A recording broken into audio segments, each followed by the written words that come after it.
ঈদের দিন দেশের বিভিন্ন স্থানে বৃষ্টিপাতের সম্ভাবনা রয়েছে বলে জানিয়েছে আবহাওয়া অধিদপ্তর। আবহাওয়া অধিদপ্তরের পূর্বাভাসে বলা হয়েছে, আগামী ২০, ২১ ও ২২ মার্চ দেশের কোথাও কোথাও অস্থায়ীভাবে দমকা বা ঝড়ো হাওয়া এবং বিদ্যুৎ চমকানো সহ বৃষ্টি বা বজ্রসহ বৃষ্টি হতে পারে। এই ৩ দিনের পূর্বাভাসে আবহাওয়া অধিদপ্তর জানিয়েছে, রংপুর, রাজশাহী, ময়মনসিংহ, ঢাকা, খুলনা, বরিশাল, চট্টগ্রাম ও সিলেট বিভাগের কিছু জায়গায় এবং খুলনা ও বরিশাল বিভাগের ২-১ জায়গায় দমকা বা ঝড়ো হাওয়া ও বিদ্যুৎ চমকানো সহ বৃষ্টি বা বজ্রসহ বৃষ্টি হতে পারে। আগের মতোই clean. Berger easy clean fresh, দেয়ালে দাগ থাকবে না, রাখবে সুরভিত। এছাড়া কোথাও কোথাও বিক্ষিপ্তভাবে দমকা বা ঝড়ো হাওয়া ও বিদ্যুৎ চমকানো সহ বৃষ্টি বা বজ্রসহ বৃষ্টি হতে পারে। এ সময় দিন ও রাতের তাপমাত্রা কমতে বা বাড়তে পারে। অন্যদিকে যেসব স্থানে বৃষ্টিপাতের সম্ভাবনা থাকবে সেখানে তুলনামূলকভাবে তাপমাত্রার তারতম্য থাকতে পারে।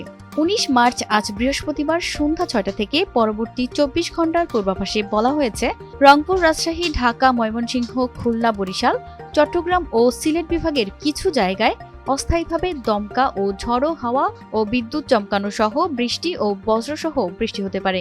সেই সাথে কোথাও কোথাও বিক্ষিপ্তভাবে শিলাবৃষ্টির সম্ভাবনা রয়েছে।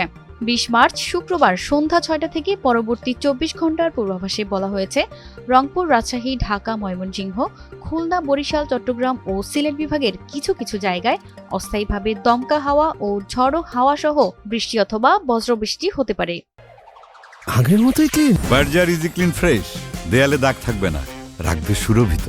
সেই সাথে কোথাও কোথাও বিক্ষিপ্তভাবে শিলাবৃষ্টি হতে পারে। আগামী শনিবার ২১ মার্চ ঈদের দিন সন্ধ্যা ৬টা থেকে পরবর্তী ২৪ ঘন্টার পূর্বাভাসে বলা হয়েছে, ময়মনসিংহ ও সিলেট বিভাগের কিছু কিছু জায়গায় এবং রংপুর, রাজশাহী, ঢাকা, খুলনা, বরিশাল ও চট্টগ্রাম বিভাগের ২-১ জায়গায় অস্থায়ীভাবে দমকা ও ঝড়ো হাওয়া সহ বৃষ্টি অথবা বজ্রসহ বৃষ্টি হতে পারে। সেই সাথে কোথাও কোথাও বিক্ষিপ্তভাবে শিলাবৃষ্টির সম্ভাবনা রয়েছে। এ সময় সারা দেশে দিনের তাপমাত্রা সামান্য বাড়তে পারে এবং রাতের তাপমাত্রা সামান্য কমতে পারে। প্রতিমা সরকার, এনটিভি অনলাইন।